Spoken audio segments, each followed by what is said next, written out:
UDF ഏതാണ്ട് മന്ത്രിസഭ ഉണ്ടാക്കുമെന്നുള്ളത് ഉറപ്പായി കഴിഞ്ഞല്ലോ. CPM-ന് തുടർഭരണം ലഭിക്കാൻ പോകുന്നില്ല. അങ്ങനെ ഒരു മന്ത്രിസഭ UDF ഉണ്ടാക്കുകയാണെന്നുണ്ടെങ്കിൽ ആരൊക്കെയായിരിക്കും നമ്മുടെ മന്ത്രിമാർ, അത് ഘടകകക്ഷികളിൽ ഉൾപ്പെടെ? ഏതായാലും UDF മന്ത്രിസഭ ഉണ്ടാക്കും എന്ന് ശ്രീ അർജുൻ പറഞ്ഞേക്കുന്നത് എന്തെങ്കിലും ഡാറ്റയുടെ ഒക്കെ അടിസ്ഥാനത്തിലായിരിക്കുമല്ലോ.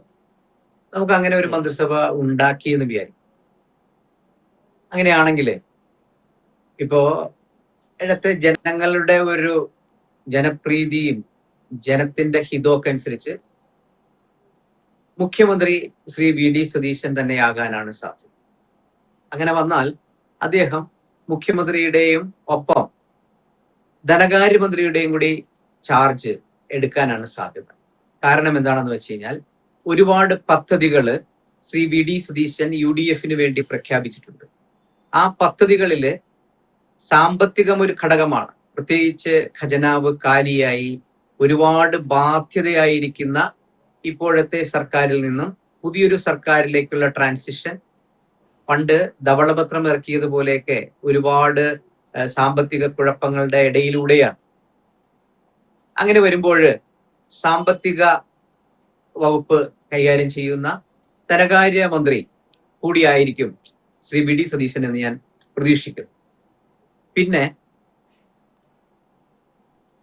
സ്വാഭാവികമായും ശ്രീ രമേശ് ചെന്നിത്തല ഡെപ്യൂട്ടി മുഖ്യമന്ത്രിയും ആഭ്യന്തരത്തിന്റെ ചുമതലയും ഏറ്റെടുക്കുമെന്നാണ് ഞാൻ പ്രതീക്ഷിക്കുന്നത്.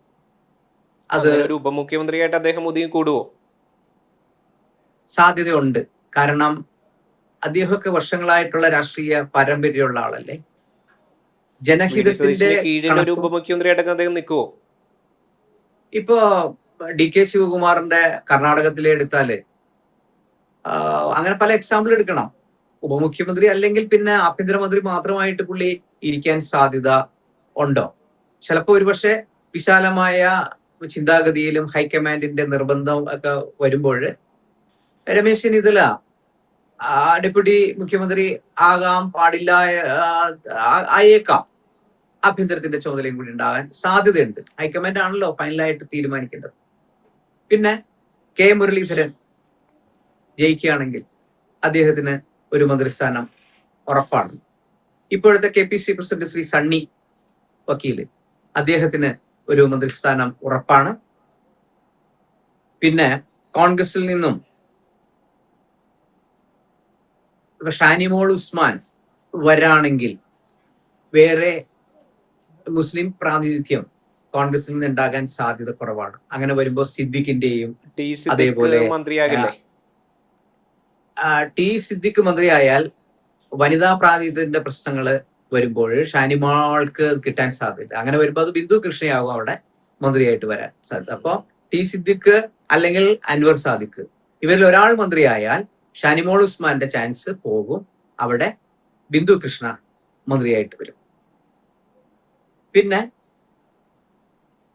കോൺഗ്രസിൽ നിന്ന് ബാക്കി ഉള്ളവരുടെ കാര്യങ്ങള് ജില്ലാ പ്രാതിനിധ്യം മറ്റുള്ള പാർട്ടികളും കൂടിയൊക്കെ എടുക്കുമ്പോൾ കോൺഗ്രസിൽ നിന്ന് പിന്നെ വരുന്നവര് കുറച്ചും കൂടി പഠനവിധേയമാക്കിയിട്ടേ പറയാൻ പറ്റുള്ളൂ. മുസ്ലിം ലീഗിൽ നിന്നും ശ്രീ PK കുഞ്ഞാലിക്കുട്ടി ഉണ്ടാകും. അവിടെ നിന്ന് ഷാജി മന്ത്രിയാകാം. പിന്നെ പാലക്കാടിനെ പ്രതിനിധീകരിച്ച് മണ്ണാർക്കാട് നിന്ന് ഷംസുദ്ദീൻ മിനിസ്റ്റർ ആകാൻ സാധ്യതയുണ്ട്. പിന്നെ ഒന്നോ രണ്ടോ മുസ്ലിം ലീഗിന്റെ MLA-മാര് 4-ൽ നിന്ന് 5 അയക്കാം. ടോട്ടൽ മന്ത്രിസ്ഥാനം 4ആണ്. PK ബഷീറിന്റെ കാര്യം അദ്ദേഹം സരസമായി കാര്യങ്ങൾ അവതരിപ്പിക്കും. എന്നിരുന്നാൽ പോലും അദ്ദേഹത്തിന് വേറെ പോസ്റ്റുകൾ ഉണ്ടല്ലോ. ആ പോസ്റ്റുകളിലേക്കൊക്കെ ചിലപ്പോ വന്നേക്കാം. മന്ത്രി ആകുമോ എന്ന് ഞാൻ പേഴ്സണലായിട്ട് സംശയിക്കുന്നു. അദ്ദേഹം നിർബന്ധിച്ചാൽ കിട്ടുമായിരിക്കാം. അങ്ങനെ നിർബന്ധിക്കുന്ന ഒരു പ്രകൃതമല്ലല്ലോ സിദി ഹാജിയുടെ മകന്. അതുകൊണ്ട് അദ്ദേഹം വേറെ പോസ്റ്റ്, ചീഫ് വിപ്പ് പോലെയുള്ള പോസ്റ്റുകൾ, അങ്ങനെയൊക്കെ ഉള്ള പോസ്റ്റുകൾ ഉണ്ടല്ലോ, അതുമൊക്കെ ആയിട്ട് ബന്ധപ്പെട്ടിട്ട് ചിലപ്പോ അങ്ങനെയൊക്കെ വന്നേക്കാം. ഇപ്പൊ അദ്ദേഹം മന്ത്രി ആവില്ലെന്നാണ് വ്യക്തിപരമായിട്ട് എനിക്ക് തോന്നുന്നത്. പിന്നെ CMP-യിൽ നിന്ന് ശ്രീ ജോൺ ജയിക്കുകയാണെങ്കിൽ അദ്ദേഹത്തിന് സഹകരണമോ അല്ലെങ്കിൽ CP ജോൺ അല്ലെ? CP ജോൺ അദ്ദേഹത്തിന് സഹകരണമോ അല്ലെങ്കിൽ ഗ്രാമവികസനമോ കിട്ടാൻ സാധ്യതയുണ്ട്. ഷിബു ബേബി ജോൺ അദ്ദേഹത്തിന് ഒരു മന്ത്രിസ്ഥാനം കിട്ടാൻ സാധ്യതയുണ്ട്. പിന്നീട് മോഹൻസി അദ്ദേഹത്തിന് മന്ത്രിസ്ഥാനം കിട്ടാൻ സാധ്യതയുണ്ട്. അപ്പു ജോൺ ജോസഫിനോ? സ്ത്രീകളിൽ നിന്ന് അല്ല, PJ ജോസഫിന്റെ മകൻ. കോൺഗ്രസിൽ നിന്ന് P ജോസഫിന്റെ മകന് സാധ്യത ഉണ്ട്. ഫസ്റ്റ് ചാൻസ് ആണല്ലോ പുള്ളിയുടെ, അത് സാധ്യത ഉണ്ട്. ഒപ്പം ഒന്ന് രണ്ട് മറ്റ് സാമുദായിക സന്തുലനാവസ്ഥയും കൂടിയൊക്കെ കണക്കിലെടുക്കുമ്പോൾ അത് ഈ പ്രൈമറി ആയിട്ടുള്ള കാര്യമാണ് ഞാൻ പറഞ്ഞത്.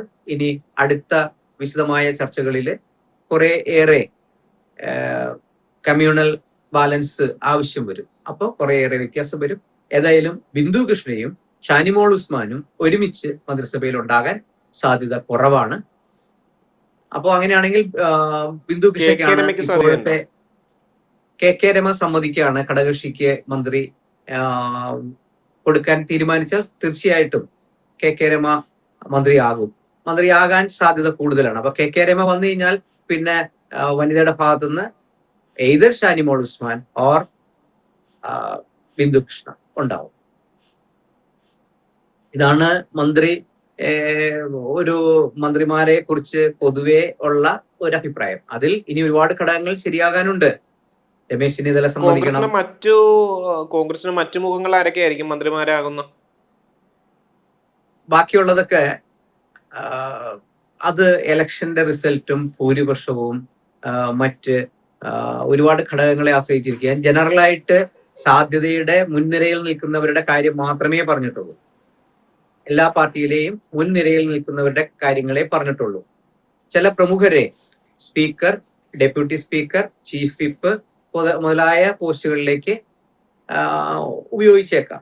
എന്ന് വെച്ചാൽ ഒരുപാട് പേര് ആർക്കാ? PC വിശ്വനാഥ് മന്ത്രിസഭയിലേക്ക് വരാൻ സാധ്യതയുള്ള ആള് തന്നെയാണ്. അപ്പോ അദ്ദേഹം ഒരുപക്ഷെ സ്പീക്കർ നിലയിലേക്കൊക്കെ പോയി കൂടായികയില്ല. തിരുവഞ്ചൂർ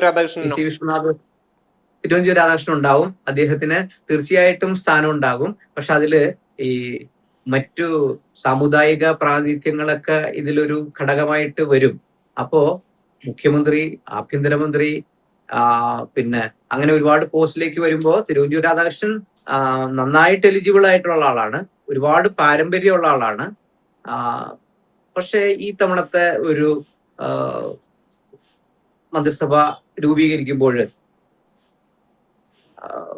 വിഷ്ണുനാഥ് മന്ത്രിസഭയിലേക്ക് വരാണെങ്കിൽ ഇദ്ദേഹം സ്പീക്കറാകാൻ സാധ്യത തിരിച്ചു എന്നാണ് ഇപ്പോഴത്തെ ഒരു ചിന്ത.